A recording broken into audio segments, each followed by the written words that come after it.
Praise the Lord Jesus Christ. எனக்கு அன்பார்ந்த தேவ ஜனங்களே, தேவனின் சத்தங்கிற நிகழ்ச்சிக்கு நான் உங்களை வரவேற்கிறேன். ஆண்டவருக்கு நான் மனதார நன்றி சொல்றேன். என்னோட கூட மத்தேயு 6வது அதிகாரம் 33வது வசனம் எடுத்துக்கோங்க. முதலாவது தேவனுடைய ராஜ்யத்தையும் அவருடைய நீதியும் தேடுங்கள், அப்பொழுது இவைகள் எல்லாம் உங்களுக்கு கூட கொடுக்கப்படும். ஆமீன். நம்ம இந்த மாசம் என்ன கர்த்தரை தேடுறதை பத்தி பாக்குறோம். முதல்ல என்ன தேடணும்? கர்த்தரை தேடணும், அவரோட ராஜ்யத்தை தேடணும். அவர் ராஜ்யம்னா என்ன?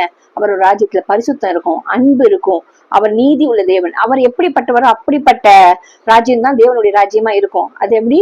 உன்னதமானதா இருக்கும், ஒளி தரதா இருக்கும், அங்க இருளுக்கு இடமே இருக்காது. சோ கர்த்தருடைய ராஜ்யம் என்ன? கர்த்தருடைய சித்தத்தின்படி இந்த வேதத்துல என்ன சொல்லி இருக்கோ அதை வாசிச்சு அதன்படி நடக்கிறது தான் நம்ம நடந்து காமிக்கச்சு கர்த்தர் ராஜ்யத்தையும்.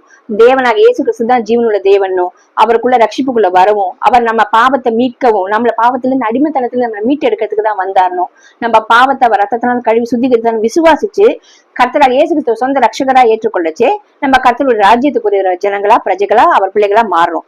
சோ அந்த ராஜ்யத்தை தான் தேடணும். ஒரு நாள் ரட்சிக்கப்பட்டாச்சே நான் தான் கர்த்தர் ராஜ்யத்துக்கு வந்துட்டேன் இல்ல, அனுதினமும் நான் கர்த்தருடைய ராஜ்யத்துக்கு உரியவனா இருக்கலாம், அந்த மகளா இருக்கணும், அந்த அப்படிப்பட்ட மகனா இருக்கணும். நம்ம சுய பரிசோதனை பண்ணி பார்க்கணும். இன்னொன்னு என்னன்னாக்க, ஒரு ராஜா எப்படிப்பட்ட ராஜா? அவர் நீதி உள்ள ராஜா, அவர் அன்பானவர், அவர் மனதுருக்கமானவர், அவர் வல்லமை உள்ள தேவன். சோ அப்படிப்பட்ட ராஜாதி ராஜா கர்த்தராகி அந்த ராஜ்யம் எப்படிப்பட்டதா இருக்கும்னு தினமும் அப்படிப்பட்ட பிரஜைகளா நம்ம இருக்குமா, அந்த ராஜ்யத்துக்குரியவர்களா இருக்குமா நம்ம சோதிச்சு பாக்குறச்சு பல நேரங்கள்ல நம்ம அப்படி இல்லை, என்னையும் சேர்த்துதான் நான் சொல்றேன்.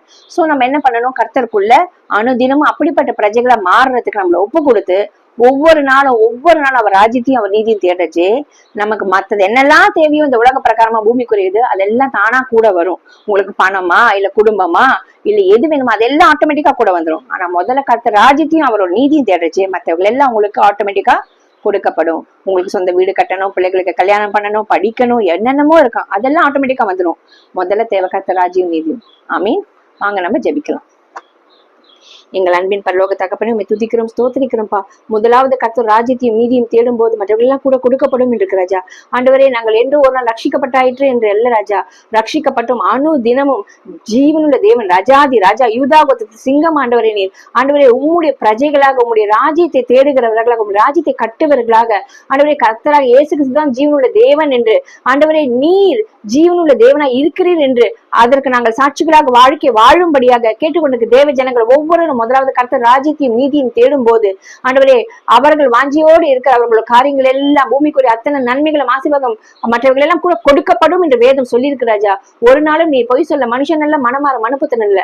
யார் யாரெல்லாம் உடைய ராஜ்யத்தையும் நீதியும் தேடுகிறார்களோ அவர்கள் வாஞ்சிக்கிறது எல்லாம் ஆண்டவர் இயேசுவின் நாமத்தினால் நீ கூட கொடுப்பதற்காக கொடான கொடி நன்றி. இயேசுவின் மூலம் வேண்டிக் கொள்கிறோம் ஜீவனுள்ள நல்ல தகப்பனே. ஆமீன். ஆமீன். God bless you.